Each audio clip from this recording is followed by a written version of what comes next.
How to log in into your account on Grab application. Are you guys facing issues to log in into your account on Grab application? If that's so, then this video might help you out. Without further ado, let's get started. First of all, open Grab application on your mobile device. Once you open the app, now log in into your account. Once you open the app, now look at the right bottom of your screen where you can see the option for login. You are looking to log in into your account, right? Tap on it. Now select the option that you have created your account with.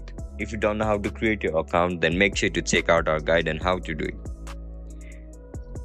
Once you select it, now write down your phone number, click on next.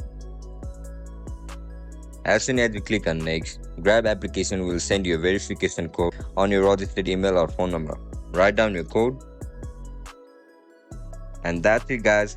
That's how you're gonna log in into your account on Grab application. If you guys found this video helpful, don't forget to like, share and subscribe to our channel. And if you guys have any issues regarding Grab application, make sure to check out our guide on how to do it. If you guys have any issues regarding Grab application, make sure to comment down below so that I can help you out. I'll catch you up in the next one. Bye bye.